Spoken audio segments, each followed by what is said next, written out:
As culturas de inverno podem ser prejudicadas com a ocorrência do Laninha.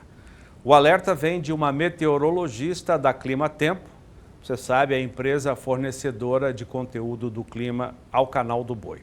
Nós vamos conversar com essa meteorologista, a Nadiara Ferreira.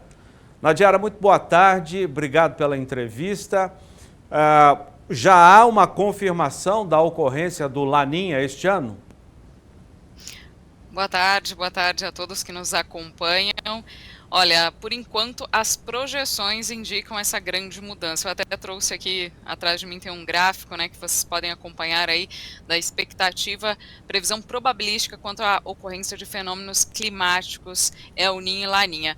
Por enquanto é uma projeção. O fenômeno El Niño ainda está em vigência, que é um fenômeno aí que influenciou muito essa última safra, essa safra que estamos vivendo agora, 2023-2024. O fenômeno El Niño impactou muito a distribuição de chuvas e temperatura durante a última primavera, trazendo muita chuva, fortes tempestades para o sul do Brasil e grande irregularidade para a metade norte do país. E agora as projeções já começam a reforçar cada vez mais a probabilidade para uma grande mudança de padrão ao longo deste ano. O El Niño já está começando a dar indícios de enfraquecimento. Tudo indica que teremos um breve período de neutralidade climática durante o outono e rapidamente um resfriamento do Oceano Pacífico Equatorial, que deve induzir a instalação do fenômeno Laninha a partir do inverno. Então, sim, há uma grande probabilidade. As previsões, principalmente os modelos americanos, que são modelos aí um pouco mais estendidos e que monitoram condições oceânicas, eles têm indicado cada vez mais essa alta probabilidade para a instalação do Laninha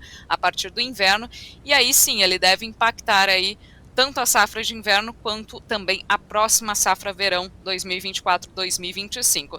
Só para caracterizar o fenômeno Laninha, ele é um fenômeno de resfriamento das águas superficiais do Oceano Pacífico Equatorial, então é um fenômeno que normalmente deixa a atmosfera um pouco mais amena, a atmosfera fica um pouco mais fria, diferente do que a gente está vivendo agora com o fenômeno El Niño em vigência. Então, os efeitos são opostos. Reduz um pouco a intensidade das ondas de calor, isso já pensando no próximo verão, né, na próxima temporada quente, e pensando no inverno, então, pode intensificar também as ondas de frio.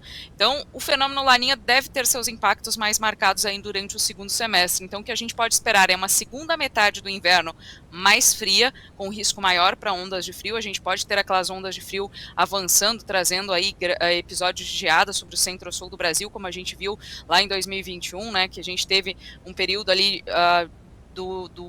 em meados do inverno de 2021, né, com um enfraquecimento do fenômeno Laninha, aquele período um pouco mais neutro, com viés negativo, é o período mais crítico. Então, quando a gente entrar nesse período de neutralidade, a transição da neutralidade para o fenômeno Laninha é um período muito crítico que a gente pode ter ondas de frio aí sobre o centro-sul do Brasil. Então a gente pode esperar sim um padrão bem diferente do último inverno, que foi mais quente do que o normal.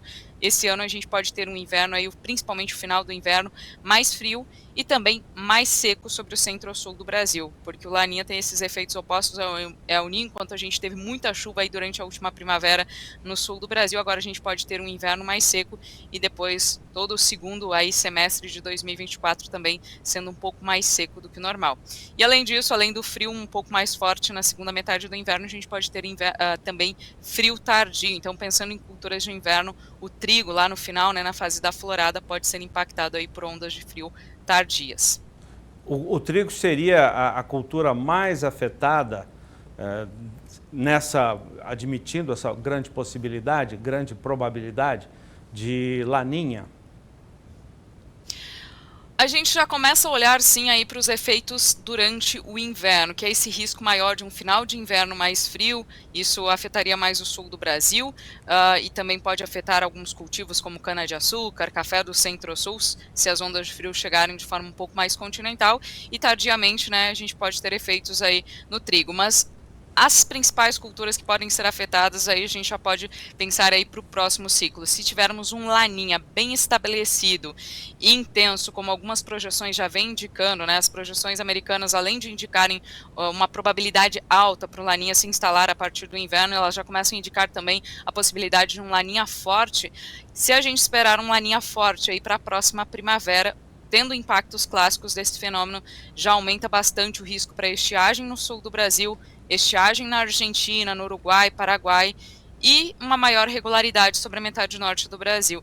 Então, os impactos mais efetivos de um Laninha seriam sentidos mais já para a próxima safra 2024-2025. Então, Rio Grande do Sul, como sempre é um dos estados aí mais afetados pelos extremos, viveu uma situação muito crítica durante 3 anos consecutivos sob Laninha, mudou o padrão nessa última temporada com El Niño em vigência, e aí tivemos chuvarada, e agora a gente pode ter novamente um risco aí de estiagem seca para o Rio Grande do Sul, Argentina, Uruguai, Paraguai, e chuvas mais regulares para a metade norte do Brasil. Então, normalmente o Laninha favorece uma melhor produtividade na fronteira agrícola do Mato Piba e traz esse risco maior para as áreas mais ao sul da América do Sul.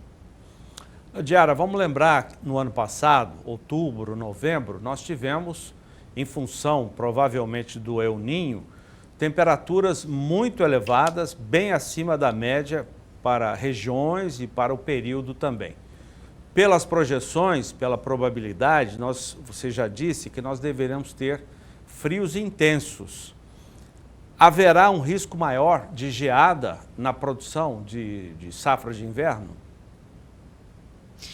Existe sim, porque o que a gente tem mais observado são justamente a intensificação dos extremos, porque além desses fenômenos climáticos que têm acontecido e que já são bem conhecidos, né, dos produtores, no meio agrícola a gente sabe muito bem aí dos impactos que normalmente um El Niño, um Laninha trazem, né, que são fenômenos aí de larga escala, que tem uma duração grande, então costumam impactar de uma forma efetiva uma safra inteira.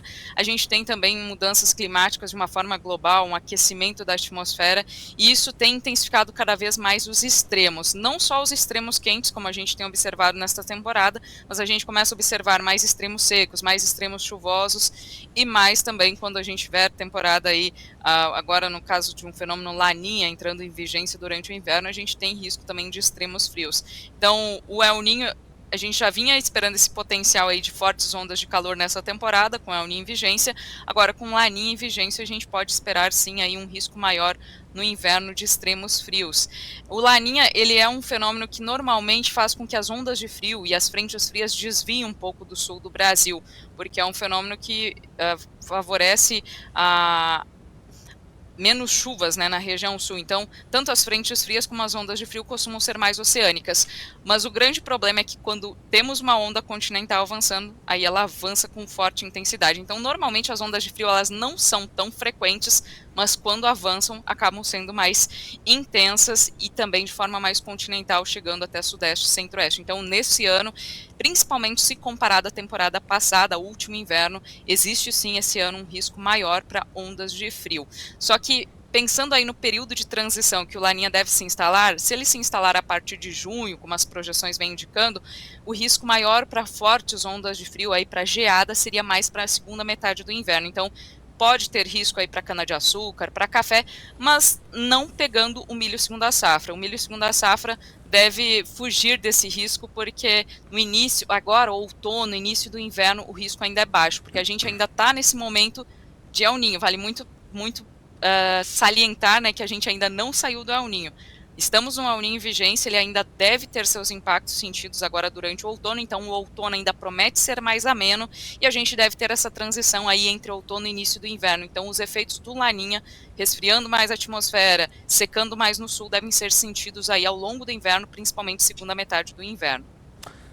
Nadiara, especificamente para a pecuária de corte de leite, para o pecuarista, os cuidados deverão ser duplos, pelo que você está nos dizendo de probabilidade. Primeiro, com relação à seca, e segundo, o frio intenso que pode até matar animais, né? Nós temos histórico de morte de animais por causa do frio, principalmente queda brusca de temperatura. Esse risco duplo é real? Para o centro-sul do Brasil ainda mais depois de uma temporada tão quente, né, que a gente vem aí desse El Niño que trouxe aí fortes ondas de calor, deixou a atmosfera por um período aí grande de temperaturas acima da média. A gente tem esse risco de redução das chuvas a partir da metade do ano sobre as áreas mais ao sul do Brasil, e também esse declínio mais acentuado, né, picos de frio sobre áreas aí do sul, Mato Grosso do Sul, São Paulo, e demais áreas mais ao sul da América do Sul. Então, existe sim um risco a pecuária, né, principalmente pensando em pastagens, além do mais seco, frio, né, geadas que podem reduzir aí pastagens, tem a questão também das baixas temperaturas impactando aí os animais. Então existe sim esse risco aí, especialmente no segundo semestre, segunda metade do ano, pensando em inverno e início de primavera. Pecuarista, agricultor, tem alguma precaução que possa ser planejada já a partir de agora?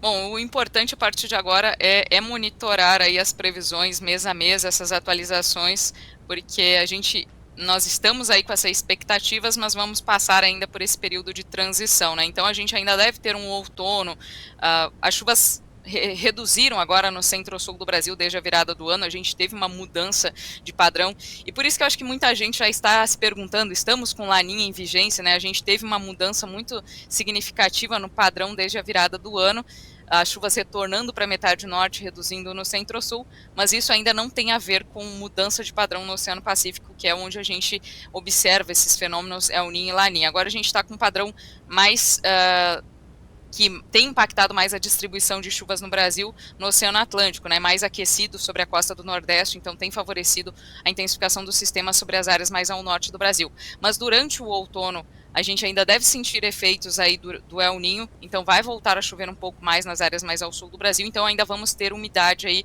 durante o outono e ainda um outono mais ameno. Então é importante a gente monitorar agora durante esse período de transição, justamente para acompanhar quais serão os períodos mais críticos aí do inverno, as ondas de frio mais intensas, porque frio extremo a ponto de provocar geadas, esses picos de frio, eles são fenômenos, né, eventos que a gente consegue ter uma previsão mais assertiva a curtíssimo prazo. Então é importante monitorar as previsões, acompanhar aí semana a semana, mês a mês as atualizações para conseguir se preparar a curto prazo para essas ondas de frio e também tomar as medidas aí cabíveis para proteger os animais, proteger aí os cultivos quando tivermos essas tendências de extremos. Odiara Ferreira, da Clima Tempo, muito obrigado pelas orientações e explicações aqui no programa. Até a próxima. Muito obrigada, ficamos à disposição. Até mais.